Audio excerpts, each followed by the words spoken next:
আম্মা জানা মেরা বলেন, ও জগতের মানুষ, ও জগতের মানুষ, শুনো শুনো শুনো। আমি আম্মাজান যখন ঘর থেকে বের হই, যখন পাথরের উপরে দাঁড়াই, পাথরগুলা আমি আমেনার সামনে নরম হইয়া যায়।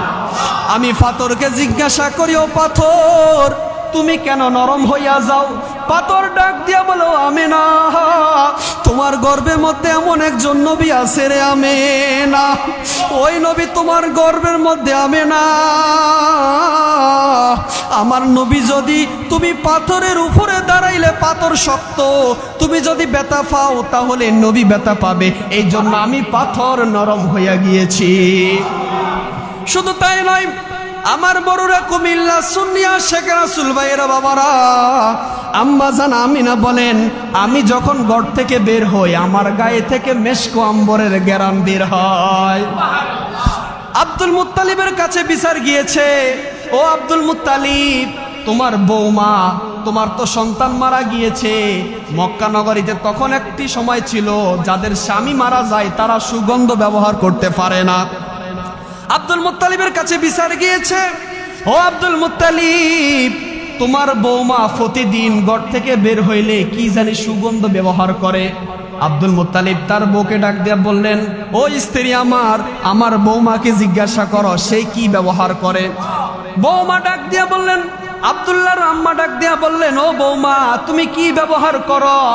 আম্মা জানা আমিনা বলেন, খোদার কসম করি বলি, খোদার কসম করি বলি রে মা, আমার গর্ভে যেদিন থেকে আমার সন্তান মুহাম্মাদুর রাসূলুল্লাহ এসেছে, ও মা, আপনি বিশ্বাস করবেন না, বিশ্বাস করবেন না, কে জানি আমাকে রাত্র আইসা বলে, আমেনা, ও আমেনা, তোমার গর্ভের মধ্যে কোনো সাধারণ মানুষ না, তোমার গর্ভের মধ্যে আখিরি জমানার পয়গম্বর। ও আমেনা, ও আমেনা, ও আমেনা, তোমার গর্ভের মধ্যে এমন একজন নবী আসছে। বলে, কে কে গো? বলে, ওই নবী না হইলে আমার আল্লাহ আসমান জমিনও বানাইতেন না। আম্মা যারা আমিনা ডাক দিয়া বলেন, ও আমার শাশুড়ি আম্মা, আমি তো সুগন্ধি ব্যবহার করি না। বলে, কেন, তুমি কি ব্যবহার করো? বলে, আম্মা জান, আপনি বিশ্বাস করবেন কিনা জানি না, যেদিন থেকে আমার সন্তান মুহাম্মদুর রাসূলুল্লাহ আমার গর্ভে এসেছেন, ওই দিন থেকে আমি রাস্তা দিয়ে যাইলে আমাকে গাছে সালাম দেয়, মাছে সালাম দেয়, বনের পশুরা সালাম দেয়, পাথর নরম হয়ে যায়, আমি আমেনার গায়ে থেকে মেশকো আম্বরের গ্যারাম বের হয়। আব্দুল্লাহ ইন্তেকাল করে ফেললেন। যখন আব্দুল মুত্তালিব এই ঘটনা শুনলেন, আব্দুল মুত্তালিব দু চোখের পানি ফেলে দিলেন আর বললেন, ও মা, তুমি কি বলো? বলে, হ্যাঁ, সত্যি করে বলি, আমি একদিন ঘুমিয়ে পড়েছি, ঘুমের মধ্যে আমি স্বপ্নে দেখি হযরতে আদম আলাইহিস সালাতু ওয়াস সালাম আমাকে বলতে লাগলো, ও আমেনা, আমি তোমাকে স্বাগতম জানানোর জন্য এসেছি, তোমার গর্ভের মধ্যে নূরে মুহাম্মাদি আসতেছে। আব্দুল মুত্তালিব অবাক হয়ে গেলেন। আব্দুল মুত্তালিব বলে, কি বলো তুমি? বলে, শুধু তাই নয়, আমি একদিন ঘুমিয়ে পড়লাম, আমি দেখলাম জান্নাত থেকে 4 জন মহিলা আসলো। কয়জন? বলে, কে কে? বলে, আমি জান্নাত থেকে 4 জন মহিলাকে আসতে দেখলাম।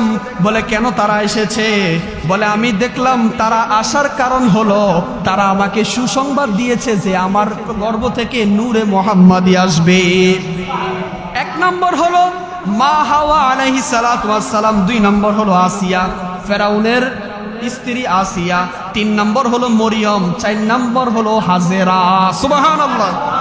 এই 4 জন মহিলা আয়েশা আমি আমেনাকে বলতে লাগলো, আমেনা, তোমার গর্ভের মধ্যে কিছুদিন পরে এমন একজন নবী আসবে এই দুনিয়ার জমিনে, শুধু তিনি নবী নয়, তিনি সকল নবীদের নবী, তিনি রহমাতুল লিল আলামিন। বলুন না সুবহানাল্লাহ।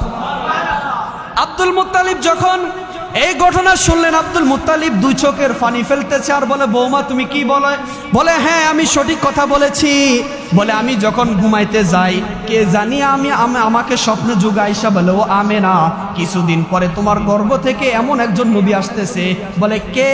বলে, আমরা হলাম আদম আলাইহিস সালাতু ওয়াস সালাম।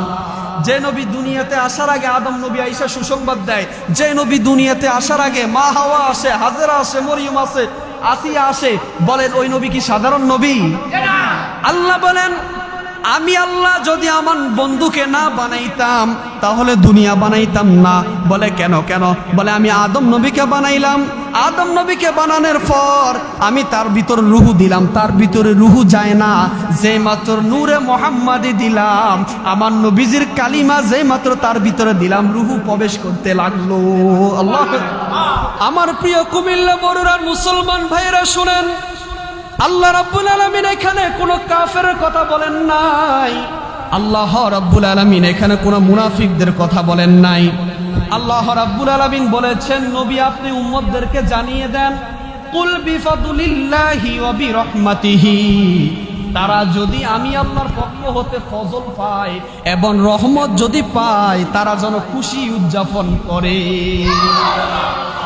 রাইসুল মুফাসসিরিন আব্দুল্লাহ ইবনে আব্বাস রাদিয়াল্লাহু তাআলা আনহু বলেন, আমার আল্লাহ যে বলেছেন তোমরা ফজল পাইয়া আনন্দ করো, রহমত পাইয়া আনন্দ করো, এই ফজল দুইটা জিনিসকে বোঝানো হয়। রাইসুল মুফাসসিরিন আব্দুল্লাহ ইবনে আব্বাস রাদিয়াল্লাহু তাআলা আনহু বলেন, আমার আল্লাহ যে বলেছেন মুমিনরা তোমরা ফজল পাইয়া খুশি উদযাপন করো, এই ফজল দ্বারা বোঝানো হয় কোরআনকে, এই ফজল দ্বারা বোঝানো হয় ইলমকে। আমার প্রিয় বড়ুরার মুসলমান ভাইয়েরা, আল্লাহ রাব্বুল আলামিন যে আমাদেরকে কোরআন দান করেছেন, আল্লাহ রাব্বুল আলামিন আমাদেরকে যে ইসলাম দান করেছেন, ইসলাম দিয়েছেন, শ্রেষ্ঠ ধর্ম হলো ইসলাম। কোন মুসলমান মারা যাইলে জানাজা ছাড়া তার দাফন হয় না, যদি হিন্দু মারা যায় তার জানাজা হয় না। শুধু তাই নয়, আল্লাহ রাব্বুল আলামিন আমাদেরকে যে ভালোবেসে আমাদেরকে যে ইসলাম ধর্ম দিয়েছেন, আমরা খুশি না বেজার? যারা যারা খুশি দুই হাত তুলে নবীকে দেখাইয়া দেন, খুশি না বেজার? ইয়া রাসূলুল্লাহ, ইয়া হাবিবাল্লাহ, নবীজি আমার, আল্লাহ রাব্বুল আলামিন বলেছেন আপনার উম্মতরা যদি রহমত পাইয়া আনন্দ করে এবং যদি ফজল পাইয়া আনন্দ করে তাহলে খুশি হয়ে যায় কে? আল্লাহ। হযরত আবু বকর সিদ্দিক রাদিয়াল্লাহু তাআলা আনহু বলেন, কোন মুসলমান কোন নবীর উম্মত যদি মিলাদুন নবীতে 1 দিরহাম টাকা যদি খরচ করে, ওই ব্যক্তি আমি আবু বকরের সাথে জান্নাতে থাকবে। বন্ধুগণ আমার, আল্লাহ রাব্বুল আলামিন বলেন, প্রিয় বন্ধু আমার, আপনি আপনার উম্মতদেরকে জানিয়ে দেন, তারা যদি রহমত পায় এবং ফজল যদি পায়, তারা যারা খুশি উদযাপন করে এবং আনন্দ করে, তাহলে বুঝা গেল কোরআনকে বুঝিয়েছেন ফজল আর রহমত বুঝিয়েছেন ওয়া মা আরসালনাকা ইল্লা রাহমাতাল লিল আলামিন। আল্লাহ রাব্বুল আলামিন বলেন, আমি আল্লাহ যত জায়গার রব, আমি আল্লাহ যত জায়গার রব। ইয়া রাসূলুল্লাহ, ইয়া হাবিবাল্লাহ, হে নবী, আপনি নবীকে আমি তত জায়গার রহমত বানিয়েছি। বন্ধুগণ আমার, দেখেন আল্লাহ রাব্বুল আলামিন কুরআনুল কারীমে, ফুরকানুল হাকিমে সব জায়গায় বলে দিলেন, ইয়া রাসূলুল্লাহ, ইয়া হাবিবাল্লাহ, আমি আল্লাহ যত জায়গার রব, আমি আল্লাহর নাম যত জায়গায় থাকবে, আপনি নবীর নাম এর পরে থাকবে। বুঝা গেল, আমার নবী যদি এই দুনিয়ার বুকে না আসতেন আমরা রহমত পাইতাম না। আপনার ছেলে হলে আপনি খুশি হন, আপনার কন্যা সন্তান হলে আপনি খুশি হন, আপনার বিবাহ হলে আপনি খুশি হন। আমার নবী এসেছেন, যারা নবীর উম্মত আশিক রাসূল, তাদের জন্য একটি রহমত এসেছে, ঠিক কি না? বন্ধুগণ আমার, এই মাস হলো ঈদে মিলাদুন নবীর মাস। আমরা মূল ঘটনায় সরে যাব। মূল ঘটনায় যাই। আল্লাহ নবী রাহমাতুল লিল আলামিনের বাবার নাম ছিলেন আব্দুল্লাহ। বাবার নাম কি? মায়ের নাম ছিল আমেনা। নবীজির বংশ হলো কুরাইশ বংশ, উচ্চ মর্যাদার বংশ। তো একদিন দাদা আব্দুল মুত্তালিব কি করলো? দাদা আব্দুল মুত্তালিব ছিল খানে কাবার মুতাওয়াল্লি। আমাদের মসজিদে মুতাওয়াল্লি সব আছে না? এরকম নবীজির দাদা আব্দুল মুত্তালিব ছিলেন খানে কাবার মুতাওয়াল্লি। আল্লাহ নবী রাহমাতুল লিল আলামিন এখনো দুনিয়াতে আসেন নাই। আব্দুল মুত্তালিব ঘুমিয়ে পড়লেন। আব্দুল মুত্তালিব স্বপ্ন দেখে আল্লাহ রাব্বুল আলামিন বলে, ও আব্দুল মুত্তালিব, তুমি কি ঘুমিয়ে গিয়েছ? আব্দুল মুত্তালিব ঘুম থেকে উঠিয়ে পড়লেন। এখন কাবার মধ্যে যত মুসলমান ছিল সকল মুসলমান তাওরাতের আলেমরা আয়েশা বলে, ও আব্দুল মুত্তালিব, কাবার মধ্যে যে জমজম কুফা আছে ওই কুফা পানি উঠে নাই, আপনি এই কুফাটা ঠিক করে দেন, না হলে আমরা মারা যাব। এ কথা বলার পর আব্দুল মুত্তালিব চিন্তায় পড়ে গেল, আমি কিভাবে জমজমের কুফা ঠিক করব। আল্লাহু আকবার। বলেন, আমার আল্লাহ যদি সাহায্য না করে কেউ পারবে? কারণ এর বংশের ভিতরে আসবে কে? নবী মুহাম্মদুর রাসূলুল্লাহ সাল্লাল্লাহু আলাইহি ওয়াসাল্লাম। আব্দুল মুত্তালিব চিন্তায় পড়ে গেলেন, আমি কিভাবে জমজম কুফা ঠিক করব। তৎকালীন সময় ছিল, আমাদের মতো গাড়ি বাড়ি ছিল না, তৎকালীন সময় অনেক কষ্ট করে চলতো। তো আব্দুল মুত্তালিব আল্লাহর কাছে ফরিয়াদ করলেন, ও রব্বুল আলামিন, আপনি যদি জমজম কুফাটা ঠিক করে দেন, আমার 10টা ছেলের মধ্যে একজনকে আমি কোরবানি দিয়ে দিব। মূল ঘটনা শুনেন, মূল ঘটনা। তো আব্দুল মুত্তালিব দোয়া করলেন, আল্লাহ, আপনি যদি জমজম কুফাটা ঠিক করে দেন, আমি আমার 10টা সন্তানের মধ্যে একটা সন্তানকে কোরবানি দিয়ে দিব। এই কথা বলার পর আমার আল্লাহ রাব্বুল আলামিন জমজম কুফাটা ঠিক করে জমজম থেকে পানি বের করে দিলেন। এখন জমজমের পানি বের হয়। আব্দুল মুত্তালিব আল্লাহর সাথে ওয়াদা করছে, আল্লাহ, আমি একটা সন্তানকে কোরবানি দিব। এই কথা বলার পর আব্দুল মুত্তালিব এখন ভুলে গেলেন। একদিন আব্দুল মুত্তালিব খানে কাবার সামনে ঘুমিয়ে পড়লেন। আমার আল্লাহ রাব্বুল আলামিন স্বপ্নে দেখায়, ও আব্দুল মুত্তালিব, তুমি যে বলেছ তোমার একটা সন্তানকে কোরবানি দিবা, কই তোমার সন্তানকে তো তুমি কোরবানি দাও নাই। আব্দুল মুত্তালিব ঘুম থেকে লাফ দিয়ে উঠিয়ে পড়লেন, আমি কি স্বপ্নে দেখেছি? আমার আল্লাহ আমাকে বলতেছে, আব্দুল মুত্তালিব, তুমি বলেছ তোমার একটা সন্তানকে কোরবানি দিবা, তোমার সন্তানকে তো তুমি কোরবানি দাও নাই। এভাবে 3 দিন স্বপ্নে দেখেছেন, বলুন না সুবহানাল্লাহ। কয়দিন স্বপ্ন দেখেছে? 3 দিন। আব্দুল মুত্তালিব বলে, কি আশ্চর্য খবর, আমার সন্তান কেউ তো কোরবানি হতে চায় না। আব্দুল মুত্তালিব এর পরের দিন কাবার মধ্যে যত তাওরাতের আলেম ছিল সবাইকে ডাকলেন আর বললেন, এই ব্যাপার, আমি আল্লাহর সাথে ওয়াদা করছি, আল্লাহ, আপনি যদি জমজমের কুফার পানিটা বের করে দেন, আমি আব্দুল মুত্তালিব একটা সন্তানকে কোরবানি দিব। এখন আমার কোনো সন্তান তো রাজি হয় নাই। এখন তৎকালীন সময়ে তাওরাতের একজন আলেম ছিল, তার নাম হলো মরিয়ম। ওই মরিয়ম আব্দুল মুত্তালিবকে বলল, আব্দুল মুত্তালিব, যদি প্রয়োজন হয় আমি 100টা উট কোরবানি দিব, তারপর আব্দুল্লাহকে জবাই করা যাবে না। আল্লাহু আকবার। কারণ আব্দুল্লাহর রেহম থেকে, আব্দুল্লাহর গড় থেকে আসবে নূরে মুহাম্মাদি, বলুন না সুবহানাল্লাহ। তখন মরিয়ম বলল, ও আব্দুল মুত্তালিব, তুমি লটারির ব্যবস্থা করো। বলে, কিভাবে? বলে, তোমার 10 সন্তান কেউ রাজি হয় নাই। আব্দুল মুত্তালিব এক একজন করে ডাকলেন, 9 জনকে বললেন, কেউ রাজি হয় নাই। যে মাত্র আব্দুল্লাহ ছোট মানুষ, মাত্র 9 বছর। আব্দুল্লাহ বয়স কত? 9 বছর। আব্দুল্লাহর বয়স মাত্র 9 বছর। আব্দুল্লাহকে ডাক দিলেন, বলে, দাদা, বাবা, তুমি কি কোরবানি হইবা? বলে, হ্যাঁ হব। বলে, যদি তুমি কোরবানি হও তাহলে আল্লাহ মনে হয় আমাদের উপরে আর গজব দিবে না। আব্দুল্লাহ তো ছোট মানুষ, কিছু বুঝে না। তখন মরিয়ম ডাক দিয়ে বললেন, হে আব্দুল মুত্তালিব, তুমি যদি আব্দুল্লাহকে জবাই করো, আমরা কাবার মধ্যে যত মানুষ আছে সবাইকে আমরা খুন করে ফেলবো, আব্দুল্লাহকে করা যাবে না। কারণ আব্দুল্লাহর গড় থেকে আসবে শেষ নবী, আখিরি নবী মুহাম্মদুর রাসূলুল্লাহ সাল্লাল্লাহু আলাইহি ওয়াসাল্লাম, বলুন না সুবহানাল্লাহ। যে মাত্র এই কথা বললেন, সকল আলেমরা, তাওরাতের আলেমরা সিদ্ধান্ত নিয়েছে, লটারি হয়ে যাক, একটার মধ্যে আব্দুল্লাহর নাম থাকবে, আরেকটার মধ্যে উটের নাম থাকবে। আপনারা ঘটনা শুনেন নাই? একটার মধ্যে কার নাম থাকবে? আব্দুল্লাহর নাম, আরেকটার মধ্যে উটের নাম। এইভাবে একবার দিল, 2বার দিল, 3বার দিল, আব্দুল্লাহর নাম উঠে, উটের নাম উঠে না। এইভাবে দিতে দিতে 50 বার, 70 বার, 60 বার দিতে 99 বার দিয়েছে, শুধু আব্দুল্লাহর নাম উঠে। আল্লাহু আকবার। এখন তাওরাতের আলেম মরিয়ম বলে, যতবার লটারিতে আব্দুল্লাহর নাম উঠবে ততবার আমি তাকে জবাই করতে দিব না। যতক্ষণ পর্যন্ত উটের নাম আসবে না ততক্ষণ পর্যন্ত আমি তাকে জবাই করতে দিব না। এখন যখন শেষবার দিয়েছে 100 বার, যখন 100 বার লটারি ফেলছে, তখন উটের নাম আসলো। উটের নাম আসার সাথে সাথে আব্দুল মুত্তালিব খুশি হয়ে গেলেন। মরিয়ম ডাক দিয়া বলো, আব্দুল মুত্তালিব, প্রয়োজনে তুমি 100টা উট কুরবানি দিয়ে দাও, তারপর আব্দুল্লাহকে জবাই করা যাবে না। আল্লাহু আকবার। তখন আব্দুল্লাহকে আর জবাই করা হয় নাই। তখন কি করলো, 100টা উট আব্দুল মুত্তালিব সদকা করে মানুষদেরকে মেজুনি জাওয়াত খাওয়াই দিলেন। আল্লাহ খুশি হয়ে গেলেন, বলুন না সুবহানাল্লাহ। যখন খুশি হয়ে গেলেন, আব্দুল্লাহর বয়স আস্তে আস্তে বাড়তে বাড়তে এখন আব্দুল্লাহ এত সুন্দরী ছিলেন, আব্দুল্লাহ এত সুন্দর ছিলেন, মক্কা নগরীতে যত সুন্দরী মহিলারা ছিল, যত সুন্দরী মেয়েরা ছিল, সবাই আব্দুল্লাহর জন্য পাগল হয়ে গিয়েছে।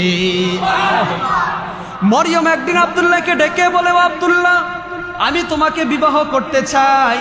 তোমার দাদা আব্দুল মুত্তালিব তোমাকে কোরবানি করার জন্য 100টা উট কোরবানি দিয়েছে, আমি ওই 100টা উট ফিরিয়ে দিব, তারপর আমি তোমাকে বিবাহ করতে চাই। আব্দুল্লাহ বলে, কি বলেন আপনি? আমি তো আপনার কথা মতো চলতে পারি নাই, কারণ আমার বাবা আব্দুল মুত্তালিব আমাকে যার সাথে বিয়া দিবে আমি তাকে বিয়া করব। প্রতিদিন 4-5 থেকে সম্বন্ধ আসে আব্দুল্লাহকে বিয়া করার জন্য। এত সুন্দর ছিল, এত সুন্দর ছিল, আব্দুল্লাহ চেহারার দিকে তাকাইলে রমণীরা, সুন্দরী মেয়েরা পাগল হয়ে যেত। আল্লাহু আকবার। তখন আব্দুল মুত্তালিব কি করলো, আব্দুল্লাহকে নিয়ে মদিনাতে চলে গেল। মদিনাতে যাইয়া মা আমেনাকে সাথে বিবাহ করলেন।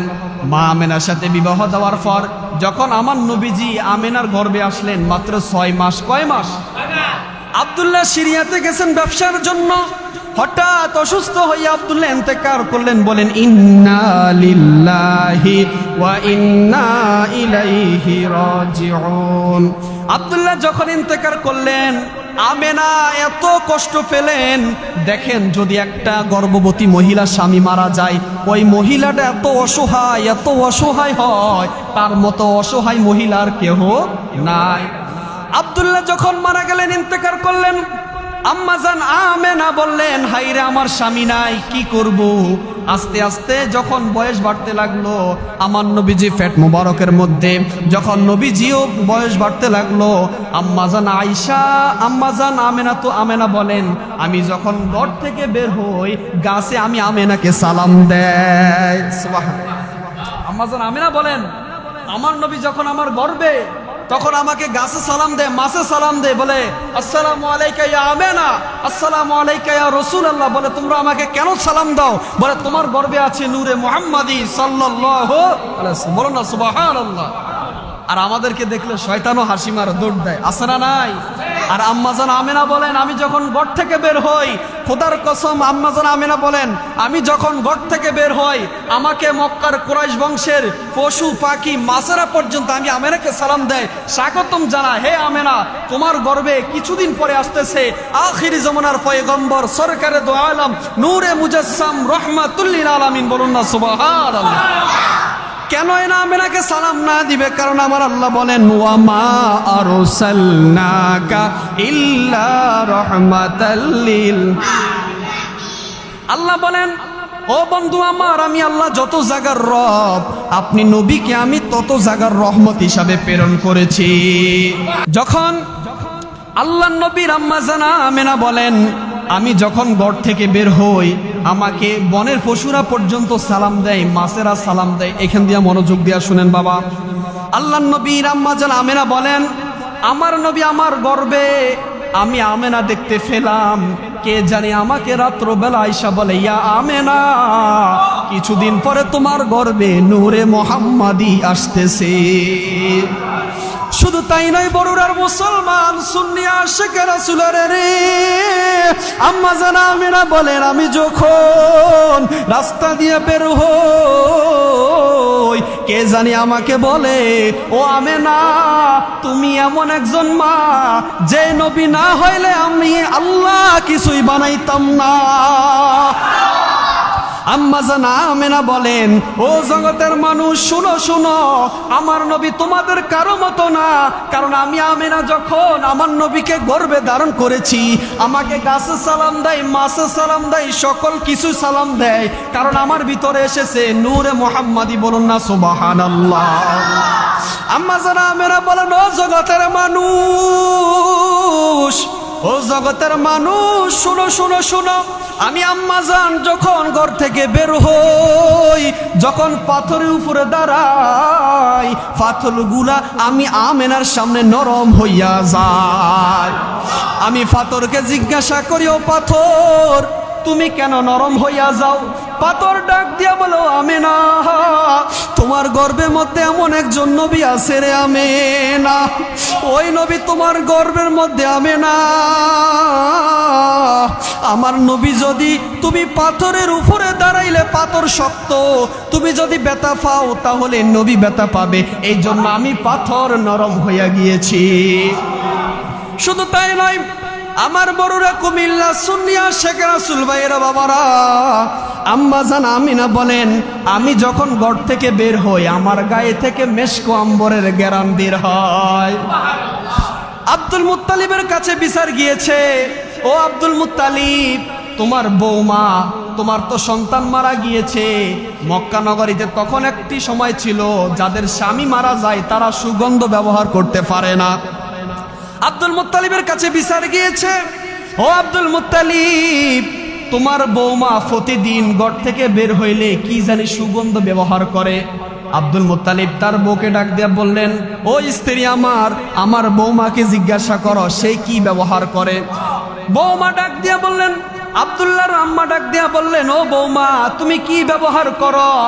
আম্মা জানা আমিনা বলেন, খোদার কসম করি বলি, খোদার কসম করি বলি রে মা, আমার গর্ভে যেদিন থেকে আমার সন্তান মুহাম্মাদুর রাসূলুল্লাহ এসেছে, ও মা আপনি বিশ্বাস করবেন না, বিশ্বাস করবেন না, কে জানি আমাকে রাত্রে আইসা বলে, আমেনা ও আমেনা তোমার গর্ভের মধ্যে কোনো সাধারণ মানুষ না, তোমার গর্ভের মধ্যে আখিরি জমানার পয়গম্বর। ও আমেনা, ও আমেনা, ও আমেনা তোমার গর্ভের মধ্যে এমন একজন নবী আসছে। বলে কে কে গো? বলে ওই নবী না হইলে আমার আল্লাহ আসমান জমিনও বানাইতেন না। আম্মা জান আমিনা ডাক দিয়া বলেন, ও আমার শাশুড়ি আম্মা আমি তো সুগন্ধি ব্যবহার করি না। বলে কেন, তুমি কি ব্যবহার করো? বলে আম্মা জান আপনি বিশ্বাস করবেন কিনা জানি না, যেদিন থেকে আমার সন্তান মুহাম্মদুর রাসূলুল্লাহ আমার গর্ভে এসেছেন ওই দিন থেকে আমি রাস্তা দিয়ে যাইলে আমাকে গাছে সালাম দেয়, মাছে সালাম দেয়, বনের পশুরা সালাম দেয়, পাথর নরম হয়ে যায়, আমি আমেনার গায়ে থেকে মেশকো আম্বরের ঘ্রাণ বের হয়। আব্দুল্লাহ ইন্তেকাল করে ফেললেন। যখন আব্দুল মুত্তালিব এই ঘটনা শুনলেন, আব্দুল মুত্তালিব দু চোখের পানি ফেলে দিলেন আর বললেন, ও মা তুমি কি বলো?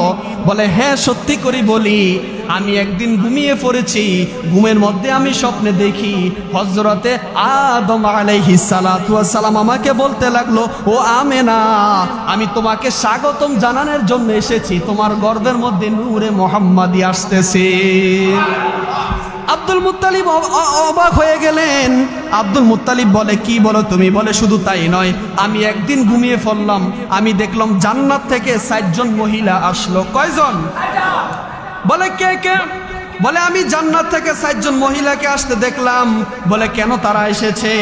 বলে আমি দেখলাম তারা আসার কারণ হলো তারা আমাকে সুসংবাদ দিয়েছে যে আমার গর্ভ থেকে নূরে মুহাম্মাদি আসবে। 1 নম্বর হলো মা হাওয়া আলাইহিস সালাতু ওয়াস সালাম, 2 নম্বর হলো আসিয়া ফেরাউনের স্ত্রী আসিয়া, 3 নম্বর হলো মরিয়ম, 4 নম্বর হলো হাজেরা। সুবহানাল্লাহ। এই 4 জন মহিলা আয়েশা আমি আমেনাকে বলতে লাগলো, আমেনা তোমার গর্ভের মধ্যে কিছুদিন পরে এমন একজন নবী আসবে এই দুনিয়ার জমিনে, শুধু তিনি নবী নয়, তিনি সকল নবীদের নবী, তিনি রহমাতুল লিল আলামিন। বলুন না সুবহানাল্লাহ। আব্দুল মুত্তালিব যখন এই ঘটনা শুনলেন, আব্দুল মুত্তালিব 2 চোখের পানি ফেলতেছে আর বলে, বৌমা তুমি কি বলো? বলে হ্যাঁ আমি সঠিক কথা বলেছি। বলে আমি যখন ঘুমাইতে যাই কে জানি আমাকে স্বপ্নে যুগ আয়েশা বলে, ও আমেনা কিছুদিন পরে তোমার গর্ভ থেকে এমন একজন নবী আসতেছে। বলে কে? বলে আমরা হলাম আদম আলাইহিস সালাতু ওয়াস সালাম। যে নবী দুনিয়াতে আসার আগে আদম নবী আয়েশা সুসংবাদ দেয়, যে নবী দুনিয়াতে আসার আগে মা হাওয়া আসে, হাজেরা আসে, মরিয়ম আসে, আসিয়া আসে, বলেন ওই নবী কি সাধারণ নবী? আল্লাহ বলেন আমি আল্লাহ যদি আমার বন্ধুকে না বানাইতাম তাহলে দুনিয়া বানাইতাম না। বলে কেন কেন?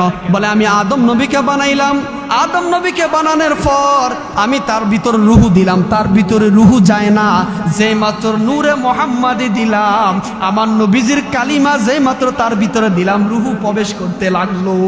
আল্লাহ, কেমন নবী পেলাম দেখেন। আল্লাহ বলেন আদম নবীকে যখন আমি বানিয়েছি, আদম নবীকে বানানোর পর তার ভিতরে রুহু দিয়েছি, রুহু দেওয়ার পরে ওই রুহু বের হইতে চায় না। বলে কেন? বলে অন্ধকার, যে মাত্র নূরে মোহাম্মদীকে দিয়েছি, তার নাম দিয়েছি, রুহু বের হয়ে গেলেন। বলুন না সুবহানাল্লাহ। আমার আল্লাহ বলেন লাউলা কালামা খালাকতুল আফলাক, আল্লাহ রাব্বুল আলামিন বলেন আমি যদি আমার নবীকে না বানানোর উদ্দেশ্য থাকতো তাহলে আমি কিছুই বানাইতাম না। তাহলে বোঝা গেল আল্লাহ যদি আমার নবীকে না বানাইতেন তাহলে কিছুই বানাইতেন না। যে মৌলবীরা বলে ঈদে মিলাদুন নবী বেদাত, আমরা বুঝতে পাইলাম তাদের ঈমান নাই, ঈমান নাই। ঠিক কি না বলেন?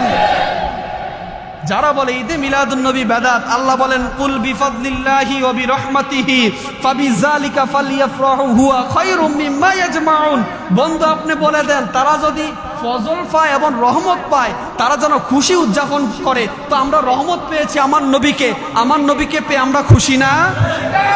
তাহলে তারা বলে যে সুন্নিরা শুধু জশ্নে জুলুস করে নবীজিকে স্বাগতম জানায়, এটা তো জায়েজ নাই। আরে বাবা, যারা আশিক রাসূল হয় জশ্নে জুলুস কেন? যদি নবীর পক্ষে যদি জীবন দেওয়া লাগে, এখান থেকে সুন্নি মুসলমানদেরকে কি পাওয়া যাবে না? কাদেরকে পাওয়া যাবে? দুই হাত তুলে আল্লাহকে দেখান। তাকবীর দেন, নারে তাকবীর, নারে নারে রিসালাত, আহলে সুন্নাত ওয়াল জামাত। আল্লাহ আমাদেরকে কবুল করে, সকল বলেন আমিন। আপনার ভিতরে ইশকে রাসূল আছে, আমি বুঝতে পেলাম। আপনারা যে নবী প্রেমী, আপনারা সবাই যে আশিকে রাসূল, আমি বুঝতে। আম্মা জান আমিনা বলেন আমার নবী যখন আমার গর্ভে আসলেন, আমার নবী যখন আমার গর্ভে আসলেন, দুনিয়ার সন্তানগুলো যখন তাদের গর্ভে আসে তাদের পেটগুলো বড় হয়ে যায়। ঠিক কি না বলেন? দুনিয়ার সন্তানগুলো যখন তাদের পেটে আসে, দুনিয়ার সন্তানগুলো যখন মার পেটে থাকে 6-7 মাস 8 মাস হইলে তাদের পেটগুলো বড় হয়ে যায়, তারা হাঁটতে পারে না, কষ্ট হয়, ব্যথা অনুভব হয়। আম্মা জান আমেনা বলেন আমার নবী মুহাম্মদুর রাসূলুল্লাহ সাল্লাল্লাহু আলাইহি ওয়াসাল্লাম আমার গর্ভে আসলেন, আমি আম্মা জানের পেট কখনো বড় হয় নাই। তাহলে বোঝা গেল নবী দুনিয়ার মানুষের মতো না। ঠিক কি না? আম্মা জান আমেনা বলেন শুধু তাই নয়, দুনিয়ার বুকে দুনিয়ার মা বোনদের যখন গর্ভে যখন সন্তান আসে, মা বোনদের ব্যথা অনুভব হয়, রাত্রে ঘুমাইতে পারে নাই, আলতাসুনু করতে যায় এটা ছেলে নাকি মেয়ে। ঠিক কিনা বলেন? মা বোনদের গর্ভে যখন সন্তান আসে আলতাসুনু করতে হয় সন্তান নাকি মেয়ে, উল্টা নাকি ভাও। কিন্তু আম্মা জান আমেনা বলেন আমার নবী যখন আমার গর্ভে আসলেন আমি কখনো আলতাসুনু কি এটাও তো জানি না। আম্মা জান আমেনা বলেন আমার পেট তো কখনো বড় হয় নাই, আমি কখনো ব্যথা অনুভব করি নাই।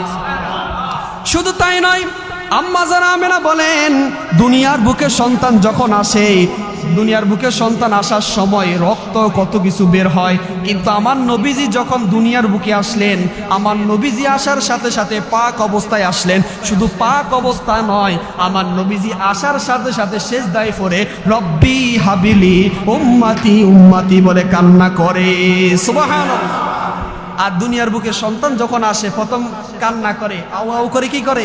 কান্না করে। আর নবীজি যখন দুনিয়ার বুকে আসলেন, নবীজি উম্মতের জন্য সর্বপ্রথম কান্না করেছে। নবী যেদিন ইন্তেকাল করবেন, নবীজি যখন চলে যাবেন, ওই দিনও উম্মতের জন্য কান্না করেছে। তার মানে বোঝা গেল নবী উম্মতের পাগল, উম্মতের জন্য দেওয়ানা। নবী উম্মত ছাড়া জান্নাতে ঢুকবে না। তাহলে নবী যদি উম্মতের জন্য পাগল হয়, আমরা কলাখালের মানুষ নবীর জন্য দেওয়ানা হতে পারবো না? পারবো না ইনশাল্লাহ। বলেন মুহররম মিলাদুন নবীর মাস আসিলে ঈমানদার আর মুনাফিকদের পরিচয় মিলে। ঠিক কি না বলেন? মুহররম মিলাদুন নবীর মাস আসিলে ঈমানদার আর মুনাফিকদের পরিচয় মিলে। ঈমানদাররা ঈদে মিলাদুন নবীর মাহফিলে সাজাইছে, বলেন ঈমানদাররা আশুরার মাহফিলে সাজাইছে। আজি ঈমানদারের কলিজাতে আঘাত লেগেছে, আজি ঈমানদারের কলিজাতে মহরম মিলাদুন নবীর মাস আসিলে ইমানদার আর মুনাফিকের পরিচয় মিলে, ঠিক কিনা বলেন? মহরম মিলাদুন নবীর মাস আসিলে ইমানদার আর মুনাফিকদের পরিচয় মিলে। ইমানদাররা আশুরার মাহফিল সাজাইছে, ইমানদাররা মিলাদুন নবীর মাহফিল সাজাইছে। আজি ইমানদারের কলিজাতে, বলেন আজি ইমানদারের কলিজাতে আঘাতের। ইমামে হোসেন কারবালাতে শহীদ হয়েছে, বলো ইমামে হোসেন কারবালাতে শহীদ হয়েছে। আজি ইমানদারের কলিজাতে আঘাতে লেগেছে, আজি ইমানদারের কলিজাতে। আওলাদে রাসূলকে তোমরা মানতে পারো না, শহীদ তারা জীবিত আছে কোরআনেতে পাই। বলেন যারা নবীর আশেক আওলাদে রাসূল ইমাম হাসান হুসাইন জিন্দা, এ বিশ্বাস আছে না নাই? যারা ওলি আল্লাহ, যারা ওলির প্রেমিক, নবী প্রেমিক, তাদের মরণ হয় না। আওলাদে রাসূলকে তোমরা মারতে পারো নাই, শহীদ তারা জীবিত আছে কোরআনেতে পায়। আল্লাহ তাআলা তাদেরকে রিজিক দিতেছে, বলো আল্লাহ তাআলা তাদেরকে রিজিক দিতেছে। আজি ইমানদারের কলিজাতে আঘাতে লেগেছে, আজি ইমানদারের কলিজাতে।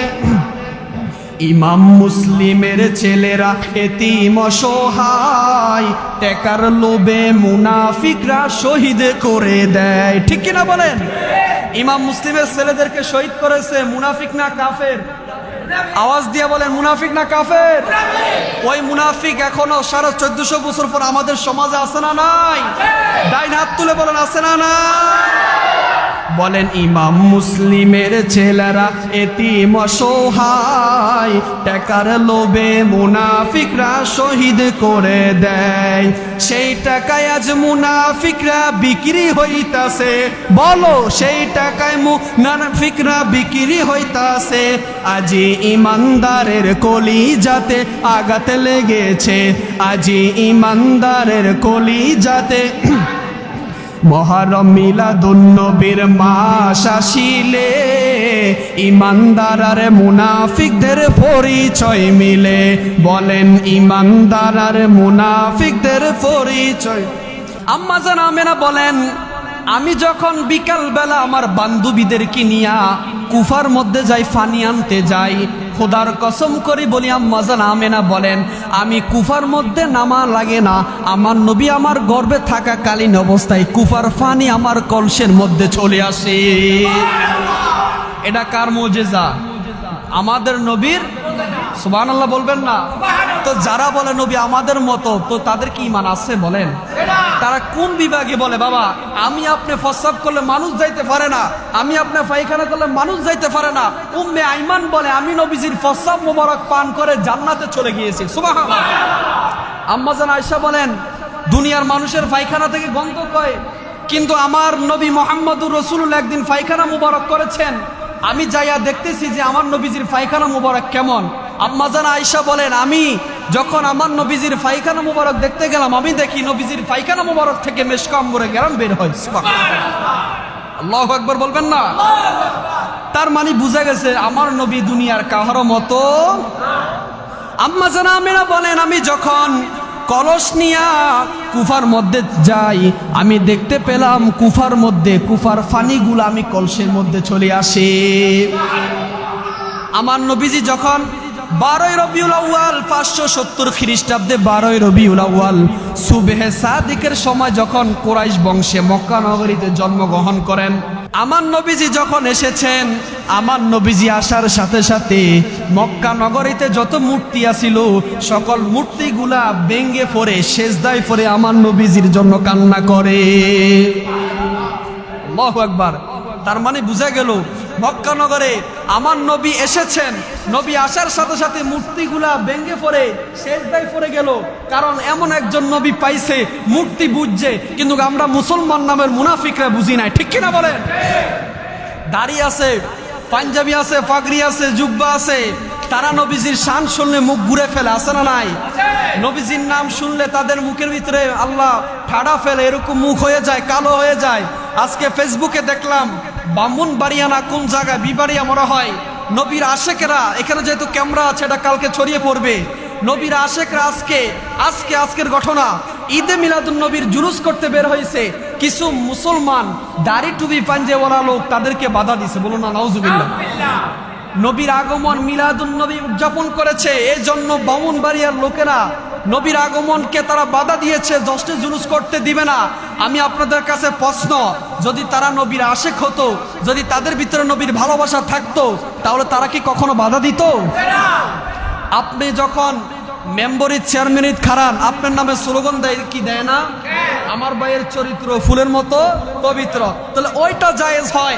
নবীজি এসেছেন, নবী না আসলে তো চেয়ারম্যান হইতো না, নবী না আসলে তো কুল কায়নাত হইতো না। তো নবী এসেছেন, নবীজির জন্মদিনে আমরা জশ্নে জুলুস করি, ঈদে মিলাদ নবীর মাহফিল করি, এটা যদি বেদাত হয় তাহলে জায়েজ কোনটা? কথা বলেন ঠিক কিনা? তা আমি বলি বাবা, বেদাত নিয়ে এটি ঠেলাঠেলি না করে আমরা সবাই মুসলমান, আমরা সবাই এক কাতের আইসা আমরা নামাজ পড়ি, আল্লাহকে স্মরণ করি, আর কত ঠেলাঠেলি, আর কত ভেদাভেদ থাকবো? আমরা এগুলা বুঝি না। আমরা যদি ঠিক হয়ে যাই, আমরা হুজুররা যদি ঠিক হয়ে যায়, সাধারণ মানুষও ঠিক হয়ে যাবে। আমরা হুজুররা স্টেজে উঠলে এত কাফের, এত মুনাফিক, এত এরকম, এত এরকম, আমরা এগুলা নিয়ে এখন দ্বন্দ্ব চলতেছে। আমরা হুজুররা যদি ঠিক হয়ে যায়, তাহলে সাধারণ মানুষ কথা বলতে সাহস পাবে। আমরা হুজুরে এইজনকে দেখতে পারি নাই, এত শাহপুরীর মুরিদ, এত উমুক দরবারে মুরিদ আমরা দেখতে পারি না। কেউ আমার কথা মাইন্ড করবেন না, কারণ এটা ইউটিউবে যাবে। আমরা যদি সকল সুন্নিরা ঐক্যবদ্ধ হয়ে যাই, সকল আশিক রাসূল যদি এক কাতারে চলে আসি, তাহলে কোনো বাতিল ফেরকা আমাদেরকে ঠেকাইতে পারবে। তাহলে বুঝা গেল, হযরতে আব্দুল্লাহ ইন্তেকাল করার পর আম্মাজান আমেনা বলেন, আমার গর্ভে যখন নবী মুহাম্মদুর রাসূলুল্লাহ এসেছেন, আমি দেখতে পেলাম মক্কা নগরীতে যে গাছের মধ্যে কখনো পাতা উঠে নাই, ওই গাছের মধ্যে পর্যন্ত পাতা উঠে গেল। সুবহানাল্লাহ। যেই নদীর মধ্যে, যেই কুফার মধ্যে পানি ছিল না, আমার নবী আসার সাথে সাথে ওই কুফার মধ্যে পানি চলে আসলো। যে হরিণ কখনো দুধ দিতে পারে নাই, যে বকরি কখনো দুধ দিতে পারে নাই, নবীজি আসার সাথে সাথে ওই বকরিগুলা দুধ দিতেছে। সুবহানাল্লাহ।